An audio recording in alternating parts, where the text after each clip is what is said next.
तो बच्चों, आज हम 5वीं क्लास की गणित का 8 ग्रेड पुस्तक का पार्ट 10 10वां और 100वां भाग के क्वेश्चन आंसर हल करने वाले हैं। तो आप लोग तैयार हो? ओके, ये अपना पार्ट है पूरा, इसके अनुसार ही प्रश्न के उत्तर दिए गए हैं। ओके, हमारा पहला प्रश्न आ जाता है। सबसे पहले तो हमें प्रश्नों को पढ़कर दिए गए विकल्पों में से सही उत्तर चुनकर लिखिए और सामने दिए गए सही घेरे को भरिए। जैसे कि आप जानते हैं कि हमको ABCD ऑप्शन दिए रहते हैं, उसमें से एक ऑप्शन सही रहता है और हमें उसी के गोले को काला करना होता है। तो हमारा पहला प्रश्न है, 1 सेंटीमीटर 1 मीटर का कौन सा भाग है? तो 1 सेंटीमीटर मीटर का 1/100वां भाग है, इसलिए हम बी को राइट करेंगे और बी गोले को काला कर देंगे। ठीक है। प्रश्न 2 हमारा आ जाता है, 15 रुपये 8 पैसे को रुपए में कैसे लिखा जाता है? तो 15 रुपये 8 पैसे को हम पैसे में तो 15 रुपये 8 पैसे को हम रुपए में लिखेंगे 15.08, यानी डी आंसर हमारा सही है और डी गोले को हम काला कर देंगे। ओके, ठीक है।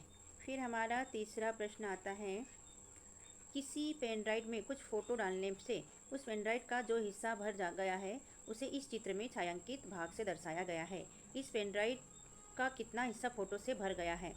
चित्र में दर्शाया है ये वाला नीला पोर्शन पेन ड्राइव का भर गया है, तो ये भाग हो जाता है हमारा 2/8, यानी कि सी आंसर, और हम सी गोले को काला करेंगे। प्रश्न चौथा है हमारा, रुपये 20 100 रुपये का कौन सा हिस्सा है? यानी कि 20 रुपये 100 रुपये का कौन सा हिस्सा है? तो ये हमारा हो जाता है 5वां हिस्सा, इसीलिए हमारा ए ऑप्शन सही है और ए को हम गोले को हम ब्लैक कर देंगे। ठीक है बच्चे। आगे हमारा प्रश्न नंबर आ जाता है 5वां। तो 5वां प्रश्न है हमारा, 0.05 का मान क्या होगा? तो 0.05 का मान होता है 5/100, मतलब बी आंसर हमारा सही है और बी गोले को हम काला करेंगे।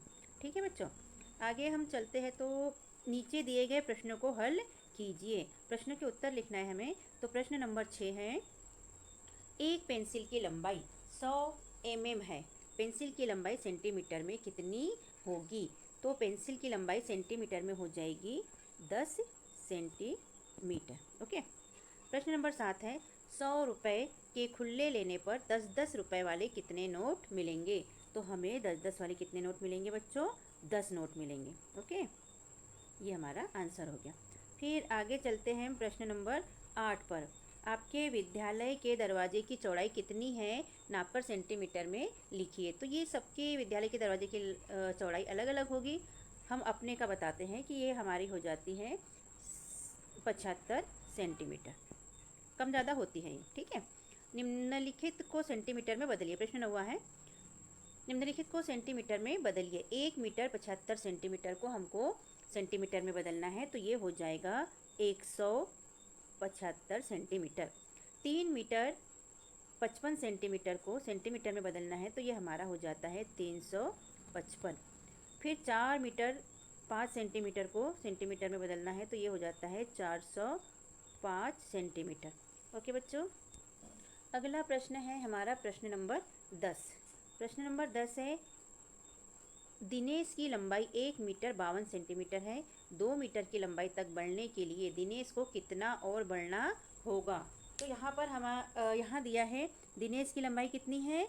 1.52 सेंटीमीटर, और 2 मीटर बढ़ने के लिए उसे कितना बढ़ना होगा? तो हम 2 मीटर में 200 सेंटीमीटर होता है, इसलिए 200 सेंटीमीटर में से 1.52 सेंटीमीटर को घटा देंगे, तो हमारे पास में बच जाता है 48 सेंटीमीटर, यानी दिनेश को 48 सेंटीमीटर बढ़ना होगा। ये हमारा उत्तर आ जाता है।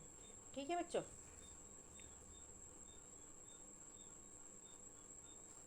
अगला प्रश्न है हमारा प्रश्न नंबर 11। तो प्रश्न नंबर 11 में पूछा गया है, निम्नलिखित को सेंटीमीटर में बदलिए।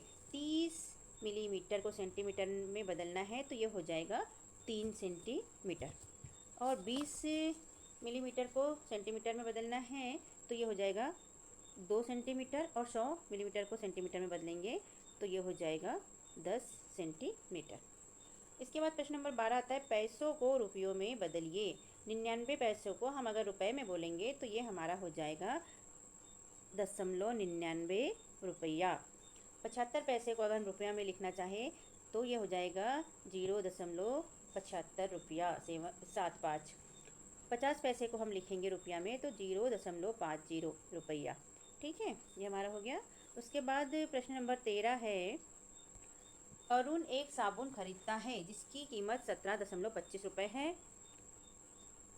यदि अरुण के पास एक 10 रुपये का सिक्का, एक 5 रुपये का सिक्का तथा 3 1 रुपये के सिक्के हैं, उसे कितने पैसे वापस मिलेंगे? इन पैसों को रुपयों में लिखिए। पहले तो कितने पैसे वापस मिलेंगे ये समझना है और फिर उन पैसों को रुपयों में लिखना है। तो साबुन की कीमत थी 17.25 रुपये। एक था उनके पास 10 रुपये का सिक्का और एक था 5 रुपये का और 3 थे 1 1 रुपये के, मतलब हो गया 15 और 3 18 रुपये। टोटल उसके पास हो जाते हैं 18 रुपये और साबुन की कीमत है 17 रुपये 25 पैसे। तो वो 18 रुपये में से 17 रुपये 25 पैसे को हम घटा देंगे तो हमारे पास बच जाता है 0.75 पैसे, 0.75 रुपये लिखेंगे इसे। ठीक है, 75 पैसे बचते हैं तो 75 पैसे को रुपए में लिखने के लिए हम लिखेंगे 0.75 रुपये। ठीक है, तो यहाँ रुपए हिंदी में ये रुपये। आगे हमारा प्रश्न आ जाता है, दिए गए चित्र में स्केल की सहायता से मोमबत्ती 1 और मोमबत्ती 2, मोमबत्ती 3 की लंबाई नापकर उसमें अंतर ज्ञात कीजिए। मोमबत्ती 1, 2 और 3 की लंबाई ज्ञात करके 1 और 3 का हमें अंतर ज्ञात करना है। तो हम मोमबत्ती 1 की लंबाई 3 सेंटीमीटर है मानो, और तीसरी मोमबत्ती की 1 सेंटीमीटर है, तो 3 में से 1 घटे तो 2 सेंटीमीटर इसका अंतर आ जाएगा। ठीक है, आगे प्रश्न नंबर आ जाता है हमारा 15। यहाँ पर एक चित्र दिया गया है। निम्नांकित चित्र में हर खाना चित्र का 1/100 भाग है, यानी चित्र में टोटल कितने भाग है? 100 भाग है और एक डिब्बा, एक वर्ग जो है वो उसका 100वां भाग है। चित्र के आधार पर निम्नांकित प्रश्नों के उत्तर दीजिए। मतलब हमें चित्र देखना है और उसके उत्तर देना है। तो अ में आ जाता है, इस प्रकार से छायांकित भाग पूरे चित्र का कौन सा भाग होगा? कौन सा? ये नीले टाइप का। तो ये वाली लाइनिंग हो जाती है पूरी 10 और ये वाली हो जाती है 20 और 3 23 हो जाता है। ठीक है, तो हम इसको क्या करेंगे, इसका लिखेंगे 23/100 उत्तर। ऐसे ही प्रश्न नंबर ब में है, इस प्रकार से छायांकित भाग पूरे चित्र का कौन सा भाग है? कौन सा वाला है भाई? ये वाला है ये। तो ये हो जाता है हमारा, जाता है 10, ये पूरी लाइन, और ये 2, 10 2 12 हो जाता है। तो इसका हम उत्तर लिखेंगे 12/100। ठीक है, इसके बाद तीसरे में पूछा है, स में इस प्रकार से छायांकित भाग पूरे चित्र का कौन सा भाग होगा? मतलब इस कलर का, यानी कि ये डार्क कलर का। तो ये हमारा हो जाता है, ये हो गए हमारे 10 और 5 15। तो देखते हैं, 15 हम लिखेंगे 100 में, 15/100 लिख देंगे हम, ये वाला। अब आगे है द, सफ़ेद कलर का। इस प्रकार का भाग पूरे चित्र का कौन सा भाग होगा? तो इस प्रकार के भाग देख लेते हैं हम कि हमारे पास कितने हैं। तो आप देख सकते हैं कि हमारे पास ये हैं, ये पूरी लाइन हो जाती है। कितनी है ये? 3 4 5 6 7, 7 और ये हो जाती है 5 12 और फिर 13 14 15 16 17 18 19 और 20 हो जाती है हमारे पास में। तो हम इसका उत्तर लिख देंगे 20 और हो जाती है ये 21 22 और 23। ठीक है, तो हम लिख देंगे 23/100 और इस तरह ये हमारा हल हो गया। ठीक, अब आगे देखेंगे हम प्रश्न नंबर 16। प्रश्न नंबर 16 में दिया है, निम्नांकित सारणी में दिए गए उदाहरण अनुसार रुपयों के हिस्से कर सारणी पूर्ण कीजिए। मतलब रुपए के हमें हिस्से बनाना है और रुपए के हिस्से हम अलग अलग प्रकार से बना सकते हैं। यहाँ पर हमें 6 प्रकार के हिस्से बनाना है। तो जो हमने इस प्रकार बनाया, 1 रुपये का हमने 1/4 भाग बनाया, जो कि यहाँ उदाहरण में दिया है। तो ये यहाँ उदाहरण में दिया है 25 पैसे कहते हैं इसे, और इसको रुपया में लिखेंगे तो 0.25 रुपये आ जाता है। ऐसे ही अगर हम रुपयों को 1/2 भाग लेंगे, तो भाग मतलब हिस्सा लेंगे, तो इसे 50 पैसा बोलते हैं और इसको 0.50 रुपया लिखते हैं। ऐसे ही 1 रुपये का हम अगर 1/5 भाग लेंगे तो इसे 20 पैसे कहते हैं और इसे 0.20 लिखते हैं। रुपये का अगर हम 4/5 यानी 80 पैसे की अगर बात करते हैं हम, तो इसे 4/5 लिखते हैं और इसे 0.80 रुपया कहते हैं। ऐसे ही अगर हम 10 पैसे की बात करते हैं तो इसे 1/10 लिखते हैं और इसे 0.10 रुपया कहते हैं, रुपए में कहना है तो। फिर हम अगर 5 पैसे की बात करें तो 5 पैसे को 1/20 भाग लिखते हैं, हिस्सा लिखते हैं और इसे 0.05 लिखते हैं। इस तरह हम अलग अलग भागों में रुपये को बांट सकते हैं। प्रश्न नंबर 17 हमारा आ जाता है, ₹20 के एक नोट की लंबाई और चौड़ाई का अंदाज़ा लगाइए, फिर इसे नापकर अपने अंदाज और वास्तविक माप का अंतर ज्ञात कीजिए। ₹20 का पुराना और नए नोट की अलग अलग लंबाई है, तो हम यहाँ पर अभी छोटे वाले नोट की मतलब नए नोट की बात लगभग करते हैं। इसका हमने अंदाज़ा लगाया था 15 सेंटीमीटर इसकी लंबाई और 7 सेंटीमीटर इसकी चौड़ाई हमारा अंदाज़ा था, लेकिन वास्तविक इसकी लंबाई हो जाती है 13 और 6। तो कितना अंतर है?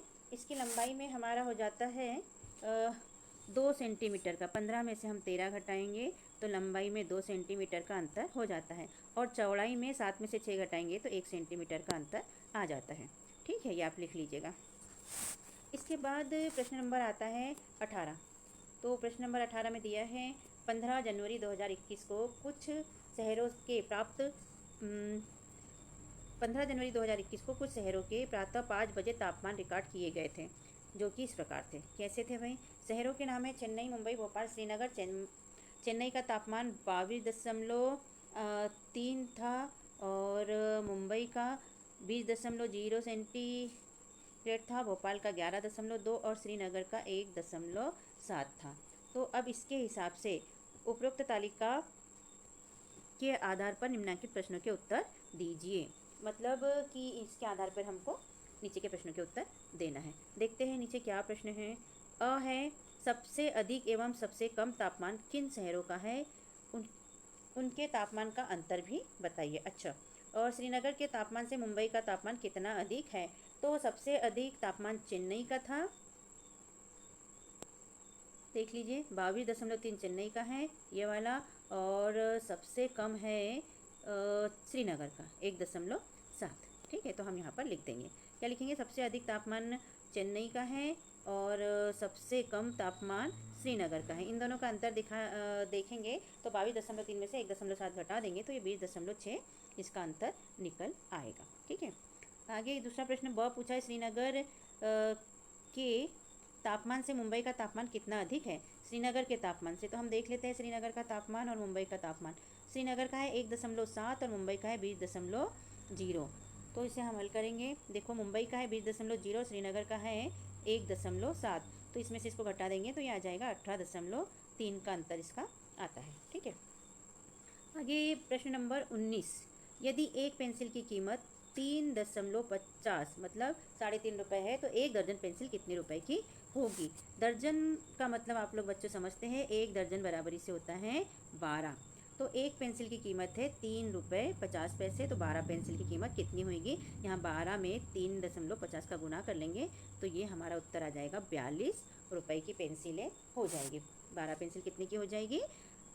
42 रुपये की हो जाएगी, मतलब एक दर्जन पेंसिल। ठीक है, अगला प्रश्न है 20। एक पैंट बनाने में 1 मीटर 20 सेंटीमीटर कपड़ा लगता है, ऐसे ही 7 पैंट बनाने में कितना कपड़ा लगेगा? एक पैंट का कपड़ा 7 पैंटों के कपड़े का कौन सा भाग होगा? एक तो हमें इसमें निकालना है कि पैंट बनाने में कितना कपड़ा लगेगा, और दूसरा निकालना है कि कपड़े का कौन सा भाग होगा। दो चीज़ हमें इसके अंदर निकालना है। तो चलो ठीक है, पहले हम निकाल लेते हैं कि पैंट बनाने में कितना कपड़ा लगेगा।